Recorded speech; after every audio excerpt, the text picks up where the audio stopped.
Seconde partie, nous recevons Monsieur Alika. Il est expert en informatique, également membre des cadres républicains.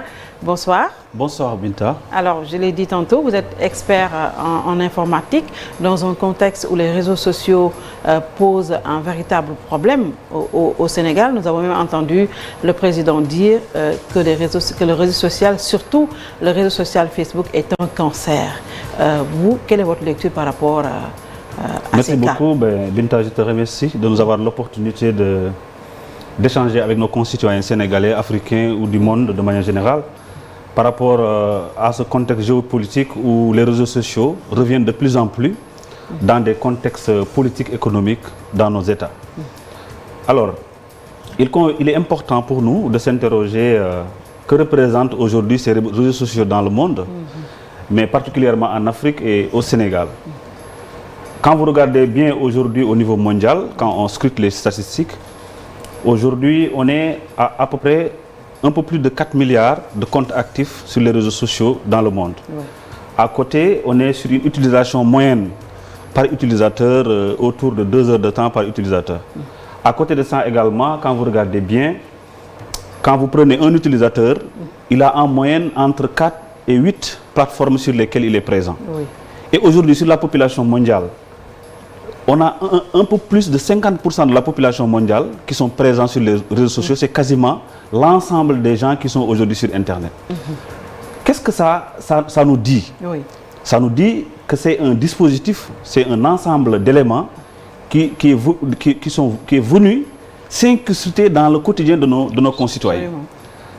De surcroît, nous, population africaine, j'ai l'habitude de dire, dans nos sociétés africaines traditionnelles, on a une certaine manière, on a toujours eu l'occasion et l'opportunité d'éduquer nos enfants dans un certain cadre familial et plus tard dans un cadre, on va dire de l'école sénégalaise, qui était structurée d'une certaine manière, où on apprend à l'enfant à grandir dans un environnement familial avec une certaine hiérarchie familiale, et plus tard à l'école où on te donne des leçons d'éducation civique.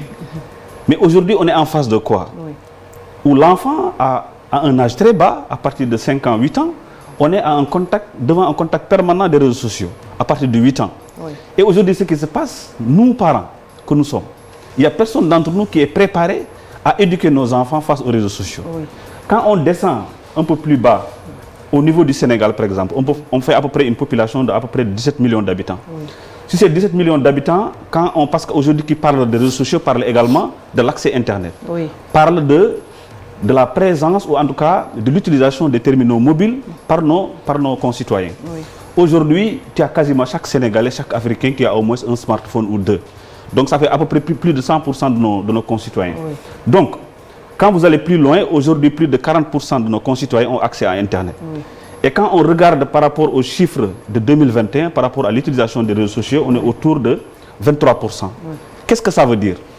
Ça veut dire quoi? Ça veut dire que nous, citoyens sénégalais et africains, et citoyens du monde, on se doit d'avoir un comportement responsable vis-à-vis de ces réseaux sociaux-là. Oui. Pourquoi aujourd'hui, de plus en plus, les réseaux sociaux reviennent dans la scène politique, mais également dans nos sociétés? Mais parce que il y a quand même des gens qui utilisent des réseaux sociaux à bon escient, mais la plupart d'entre nous pensent que le réseau social est fait pour s'invectiver. Mais justement, c'est là où je veux en venir, parce qu'on copie mal. Parce que le principe de base des réseaux sociaux, c'est le développement par le principe du réseau. Ça veut dire quoi? On est des amis, tu as 2 amis derrière toi, on est des amis ensemble et ça se développe comme ça. Oui. Donc, c'est des principes qui sont rapidement utilisés dans le domaine du commerce, dans le domaine de la diffusion de l'information. Oui. Mais malheureusement, comme je dis, on copie mal. Pour la bonne et simple raison. On a vu récemment, lors du printemps arabe, mais récemment également lors des élections présidentielles avec Donald Trump, on a beaucoup convoqué l'impact des réseaux sociaux par rapport à ce qui s'est passé, par rapport à ces contextes politiques. Mais malheureusement, ce que ces gens-là aujourd'hui qui essaient d'utiliser les réseaux sociaux pour déstabiliser nos pays, c'est qu'ils copient mal. Parce qu'en réalité, qu'est-ce que les gens ont compris? Ils ont compris qu'à travers les réseaux sociaux, par l'exploitation de données personnelles, parce qu'aujourd'hui, les gens n'imaginent pas quand vous faites 1 an, 2 ans, 3 ans sur Facebook, oui. Qu'est-ce que Facebook a capitalisé ou a enregistré en termes de données sur votre vie quotidienne? Absolument. Et aujourd'hui... Et c'est à vie quand même. Et aujourd'hui, compte tenu du volume de données qui sont générées par des humains, par des personnes sur des plateformes, mais naturellement, des firmes, que ce soit des firmes étrangères ou des sociétés, les gens vont commencer à réfléchir comment on peut gagner de l'argent par rapport à cette génération d'informations. Oui, oui. C'est la raison pour laquelle on a vu et on a compris que dans le cadre de l'élection présidentielle des États-Unis, des gens ont utilisé des moyens qui ne sont pas orthodoxes pour voler de l'information et le vendre à des sociétés qui font de l'analyse de données pour analyser le comportement des gens et chercher à pousser les hommes politiques à faire une communication ciblée selon le profil des gens. Mais chez nous, qu'est-ce qu'on observe?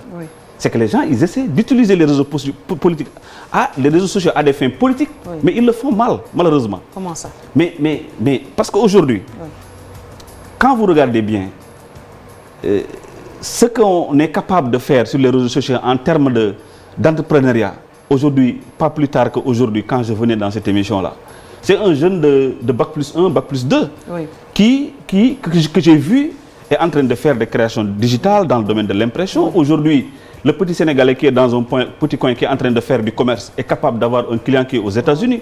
Donc c'est pour dire que... Parce que ces gens-là comprennent l'impact ou les opportunités que leur offrent ces réseaux sociaux. Mais d'autres quand même sont venus dans les réseaux sans savoir... C'est la raison pour laquelle, justement, il faut profiter de ces occasions-là pour interpeller nos hommes politiques. Aujourd'hui, on n'a pas besoin de cette nouvelle classe politique qui cherche à utiliser les réseaux sociaux comme étant un vecteur pour déstabiliser nos pays. Nous savons très bien qu'au Sénégal, un peu dans la sous-région, on est des sociétés à démocratie fragile. Aujourd'hui, dans ce qui nous entoure, au Mali, en Guinée, un peu dans le Sahel, on est dans des contextes politiques difficiles. Difficiles du fait du Covid-19 qu'on vient de dépasser, du fait des guerres qu'on est en train d'observer, mais du fait également d'instabilité politique dans notre environnement immédiat. Donc, nous pensons que nos hommes politiques doivent être plus responsables et comprendre que, effectivement, on a une population jeune qu'il faudrait, à mon avis, chercher à pousser vers ce qui est positif dans les réseaux sociaux, comment utiliser les réseaux sociaux comme étant un vecteur dans le cadre de l'entrepreneuriat, mais dans le domaine économique et commercial, plutôt que d'utiliser ce vecteur-là pour essayer de pousser... un de vos plus grands farouches adversaires, pour ne pas le nommer, Ousmane Sonko, dire que les réseaux sociaux ont beaucoup plus d'impact, que les réseaux sociaux plutôt ont beaucoup plus d'impact que les médias classiques. En fait, je voudrais juste dire à Ousmane Sonko, il faut en fait, malheureusement, il cherche à copier des choses qu'il ne connaît pas et qu'il comprend mal. C'est-à-dire qu'aujourd'hui, même les leaders d'opinion et les leaders politiques qui cherchent à exploiter les réseaux sociaux dans le cadre de leur combat politique, en fait, la finalité, elle n'est pas dans le sens de vouloir utiliser les réseaux sociaux pour pousser les gens à la violence. C'est plutôt d'utiliser les réseaux sociaux comme étant un vecteur d'information, mais également dans le sens de mener une communication ciblée par rapport aux potentiels militants de nos partis, etc. Alors, moi j'ai l'habitude de dire, et je le dis souvent, c'est pas à travers des lives, derrière des cuisines qu'on va arriver au pouvoir. C'est regrettable de voir que les gens aujourd'hui essaient de remettre en cause les acquis démocratiques qu'on a dans nos pays. Ce serait inadmissible de penser qu'on peut gagner le pouvoir et arriver au pouvoir à travers la violence en invitant les gens à descendre dans des rues. Ça ne sert absolument à rien. Aujourd'hui, on est une démocratie jeune. On est des pays africains pour lesquels le développement, ou en tout cas l'émergence, reste un point primordial et crucial. Aujourd'hui, le gouvernement sénégalais, à travers le président Macky Sall, a fait beaucoup d'efforts dans le social, dans le domaine des investissements, des infrastructures. Aujourd'hui, il ne faut pas remettre en cause la stabilité de nos pays. Aujourd'hui, s'il y a quelque chose qu'on a vu au Sénégal, c'est sa stabilité, mais également ce sont nos acquis démocratiques. Donc nous disons tout simplement à ces hommes politiques-là qu'ils soient plus responsables et qu'ils sachent qu'on ne peut pas gagner le pouvoir au Sénégal à travers la rue. À commencer par exemple, peut-être aussi par votre leader qui a compris que le réseau social a un impact considérable dans la gestion de la cité. Parce qu'on a vu quand il est parti en France, et tout le monde l'a même déploré, tout le monde était ému de voir notre président de la République recevoir un insulteur de nos institutions, quelqu'un qui ne l'a jamais épargné, ni les institutions politiques, ni les institutions judiciaires. Alors, comprendre derrière cet acte du président. Ce qui est dommage aussi, c'est que parfois... Lui également a besoin d'insulteurs aujourd'hui, dans les réseaux sociaux. Je pense que ce qu'on est en train de dire, l'enjeu politique dont on est en train de parler, la situation de notre géopolitique africaine et mondiale, est beaucoup plus important que ce qu'on est en train de dire. Bien entendu, nous ne sommes pas pour une médiatisation, en tout cas des gens qui sont de mauvais exemples pour nous. Oui. Mais nous considérons que ce n'est pas le plus important aujourd'hui. Ce qui est plus important pour nous, c'est qu'il faut regarder qu'est-ce que le président Macky Sall a fait en termes d'efforts dans le cadre de la consolidation de la démocratie, dans le cadre de l'investissement, dans le cadre de l'émergence, et où est-ce qu'on veut aller. Aujourd'hui, celui qui veut... Le président Macky Sall en 2012, quand il a voulu arriver au pouvoir, effectivement, il y avait une certaine instabilité politique, mais il a très tôt compris que les élections se gagnent aux urnes. Et il a fait des tournées nationales partout dans le Sénégal pour inviter les électeurs à voter pour lui. Donc, nous demandons, que ce soit Sonko, en tout cas les autres opposants, on ne gagne pas des élections au Sénégal à travers Facebook. Tout à l'heure, je vous ai dit, il est quand même arrivé 3e à la présidentielle, il n'est pas n'importe qui, il est le chef oui, mais je veux dire, même si vous arrivez 2e, aujourd'hui, je pense qu'il faut faire la promotion de l'excellence, la promotion du bon exemple.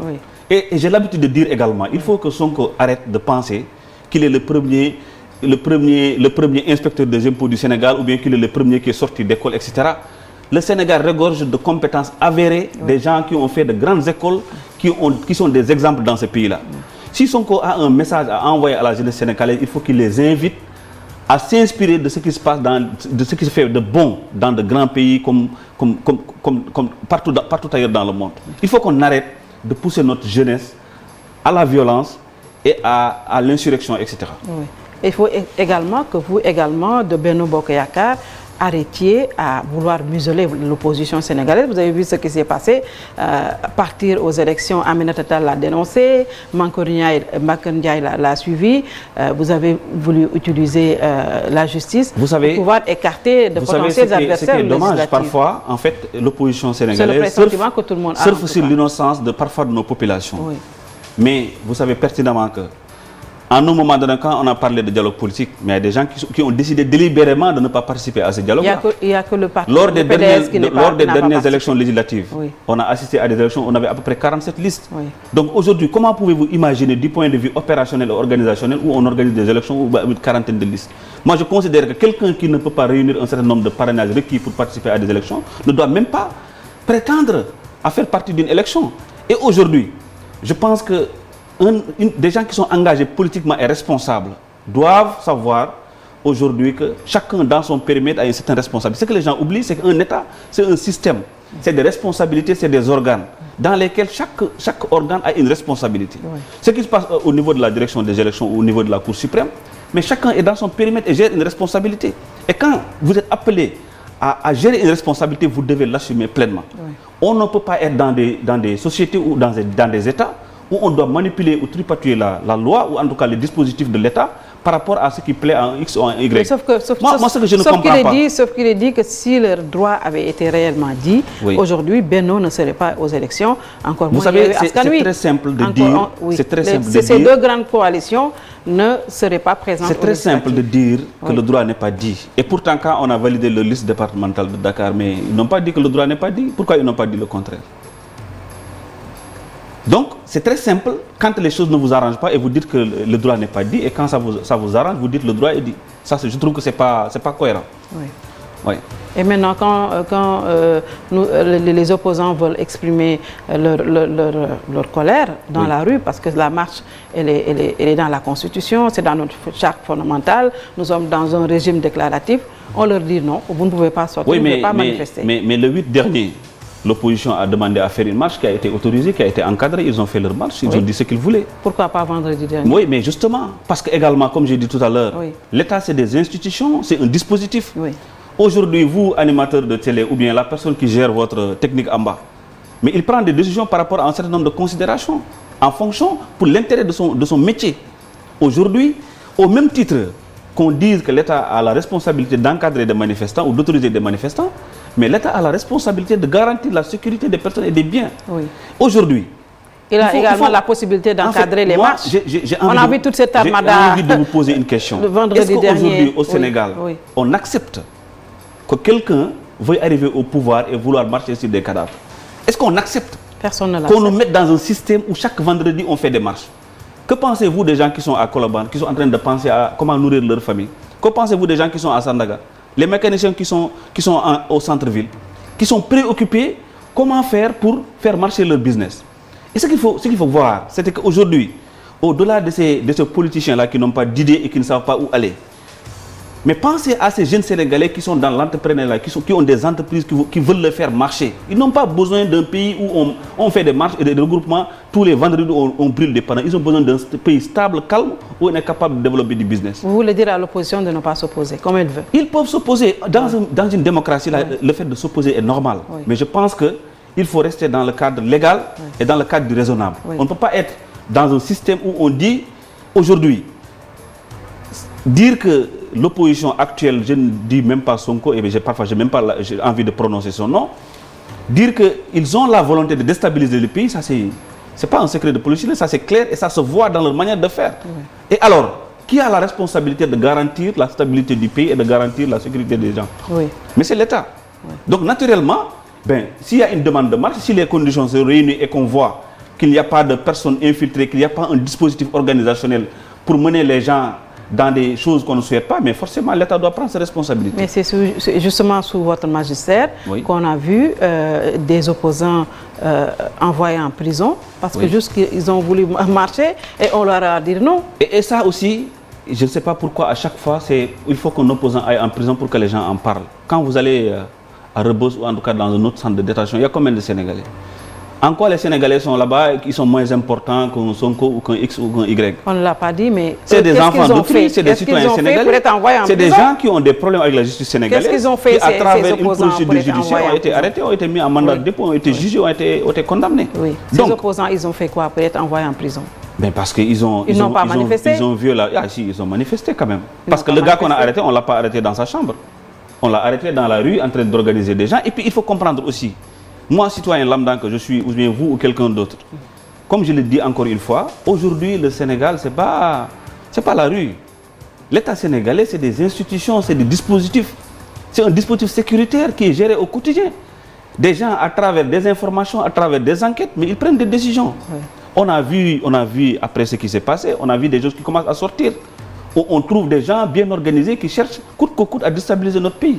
Donc, nous appelons l'opposition sénégalaise à la responsabilité. Aujourd'hui, ce serait manquer de vision de vouloir remettre en cause nos acquis démocratiques. Mais justement, on a dit que nous sommes dans un recul démocratique. On a entendu le professeur Bathily, et les autres l'ont également dit, que Macky Sall est en train quand même de faire marcher le Sénégal à reculons. Bon, ça c'est un avis qui l'engage. Mais comme je l'ai dit tout à l'heure, aujourd'hui, il faut manquer de vision pour penser qu'on peut arriver au pouvoir au Sénégal en marchant tous les vendredis ou bien en brûlant des panneaux. Tout le monde sait au Sénégal, à l'état actuel des choses, et je pense que ça va aller de l'avant, qui veut le pouvoir doit aller aux urnes. Oui. Et ce qu'on doit tout simplement comprendre, c'est pas à travers des lives dans une cuisine qu'il va arriver au pouvoir. Oui. S'il veut le pouvoir, il n'a qu'à descendre sur le terrain, aller voir ses militants, parler avec eux. Oui. J'ai vu qu'il parle de mais quand Macky Sall ne permet pas à ses adversaires d'aller se présenter aux élections, que voulez-vous qu'il fasse? Non, mais aujourd'hui, on a combien de listes validées? Il n'y a que 8. Oui, mais ces listes-là vont aller aux élections. C'est les listes qui sont capables de compétir par rapport aux règles qui ont été édictées. Oui. Et même Yewwi Askan Wi dont on parle, mais Yewwi Askan Wi va aller aux élections. Avec des suppléants, c'est inédit ça dans l'histoire politique. Mais suppléants, c'est des responsables. Mais qui a investi ces suppléants? C'est eux, non? Mais pourquoi on investit ces suppléants? Mais justement, c'est pour pallier par rapport à ça. C'est quand même du jamais vu. On a même vu Aminata Tall, qui est avec vous, dire qu'une élection sans Yewwi, c'est tout sauf une élection. Elle a été confortée par Mankeur Ndiaye. Oui, mais bon, vous savez au Sénégal, chacun est libre de faire le commentaire qu'il veut. Ce qui est sûr, c'est que ces élections-là ont été organisées dans le cadre des règles qui existaient, qui ont fait l'objet de plusieurs concertations. Est-ce qu'il ne faut pas reporter ces élections quand même pour pouvoir les réorganiser? Pourquoi? Parce qu'il y a une partie de l'opposition qui ont été irresponsables, qui ont fait les erreurs dans leurs investissements qu'ils ont reconnus. Tout simplement, on doit reporter les élections. Pourquoi pas? Mais qu'est-ce qu'on fait des autres opposants qui ont fait le travail qu'il faut pour présenter des listes valables et qui ont fait le travail nécessaire? Oui. Il faut comprendre que l'opposition sénégalaise, ce n'est pas que Yewwi. On a à peu près 7 partis qui ont été représentés dans l'opposition. Oui. Donc ce n'est pas parce qu'il y a une personne au plaisir de ses yeux, au plaisir de ses live Facebook qu'on va reporter des élections. Ça, c'est trop simpliste. Il n'y a pas que Sonko dans Yewwi. Oui, mais je sais. Oui. Mais bon, aujourd'hui, c'est lui qui... Et d'ailleurs, je pense que c'est... Parfois, je me demande même, ces personnes-là qui sont dans Yewwi, qu'est-ce qu'ils veulent faire de notre pays et qu'est-ce qu'ils font des années de leur engagement politique qu'ils sont en train de confisquer et de remettre à des personnes qui n'ont pas de vision dans ce qu'ils font. Je vous rappelle qu'il est le chef de l'opposition, jusqu'à preuve du contraire. Sur quelle base? Il est arrivé troisième à la même moi, si je veux, je suis le chef de... Bon. Un chef, ça ne se décrète pas. Oui. Mais il faut quand même trouver un terrain d'entente, il faut discuter. Mais le terrain d'entente arabe, vous savez, quand on faisait le parrainage, mais ils ont crié à tort et à travers qu'il n'y aura pas d'élection, qu'il ne faut pas aller aux élections. Mais quand il s'agit d'aller chercher des parrains, ils n'ont pas cherché des parrains. Ils sont venus déposer. Là, ils sont en train de crier. Les gens vont aller aux élections. Dans quelques semaines, tu vas voir qu'ils vont sortir aller chercher des militants. Parce qu'ils savent pertinemment que ce n'est pas en faisant des live Facebook, en appelant les gens à descendre dans les rues qu'ils vont gagner des élections. Parce qu'ils ne peuvent pas faire autrement. Le parrainage, c'est déjà une loi. Si tu n'as pas de parrain, tu ne peux pas aller aux élections. Mais il faut quand même tout remettre sur la table puisqu'il n'y a pas de consensus. Je considère qu'aujourd'hui, il y a tout le dispositif nécessaire réuni pour que les gens partent aux élections. Les gens ont déposé les candidats, ont été validés. Je pense que en tout cas, cette discussion-là de faire ou de reporter des élections, pour moi, elle est derrière nous. C'est les gens justement qui ne sont pas... Vous savez, parfois, on est parfois de mauvaise foi. Oui. Quand on sait qu'on n'est pas prêt et ce qu'on n'aura rien, on dit qu'on va jeter du feu dans la mare. Vous voulez dire que Yewwi n'est pas prête? Je considère qu'ils ne sont pas prêts parce que c'est eux qui commencent à plaider histoire de reporter des élections, etc. De toute façon, ils ont dit qu'il n'y aura pas d'élection. Alors, moi, je voudrais juste il faut que Yewwi, qu'ils comprennent de toutes les manières, il y aura des élections dans ce pays-là. Être dans la rue, appeler les gens à la violence, c'est peine perdue. On a quand même eu 3 morts et 14 morts au mois de mars et 3 morts. J'aimerais sensibiliser la jeunesse sénégalaise, sensibiliser nos populations. Et les concerts de klaxons ont démarré tout à l'heure. Qu'est-ce qu'on veut justement? Et de casseroles aussi. Lui, il a beaucoup de casseroles à régler. Hein. Il n'a qu'à aller gérer ces histoires de casseroles avec Sweet Beauty ou Adissar ou je ne sais pas quoi. Il a assez de casseroles à régler. J'espère tout simplement que dans les semaines à venir, il ne va pas demander à ses militants de descendre nus dans la rue. Je l'espère bien. Alors vous êtes... Aujourd'hui... Oui, allez-y. Aujourd'hui, notre pays n'a pas besoin de ça. Oui. Aujourd'hui, on est dans un contexte mondial difficile, de par des guerres, de par le Covid qui vient de passer, de par l'insécurité, de par des instabilités politiques dans nos environnements immédiats. On a besoin de sérénité. Le président Macky Sall a fait beaucoup d'investissements dans ce pays-là. Je n'ai pas besoin de les citer. Oui, parce que nous sommes en pré-campagne. Vous êtes également... Ah bon, d'accord. Vous êtes également un cadre, un responsable politique du département de Linguère. Vous avez voulu le conseil départemental. Justement, j'en profite pour faire un clin d'œil à toute la population sénégalaise, à la jeunesse sénégalaise, à la population du département de Linguère. Nous sommes des acteurs à plein dans Benno Bokk Yakaar, dans le département de Linguère. Il y a plusieurs sujets sur notre candidature au conseil départemental, sur notre parcours politique dans l'APR, sur lequel on est revenu plusieurs fois. Je considère que je ne vois pas l'intérêt dans... Ce que je suis en train de dire tout simplement, c'est que la jeunesse du Djolof, la jeunesse sénégalaise a beaucoup fait dans Benno Bokk Yakaar pour le combat politique du président Macky Sall depuis 2012. Le président Macky Sall a fait beaucoup d'efforts et nous demandons à ce qu'il fasse plus pour la jeunesse et que nos camarades de Benno Bokk Yakaar, qu'on soit beaucoup plus organisés, qu'on aille à l'essentiel, qu'on soit unis pour éviter que cette nouvelle génération de politiciens-là, qui ne voient que le feu partout et nulle part, qui ne brûle pas ce pays-là. Alika, vous êtes expert en informatique, également cadre de l'APR. Merci d'avoir été là. Merci d'avoir suivi. Bien le bonsoir. Merci beaucoup, Binta. Adjara.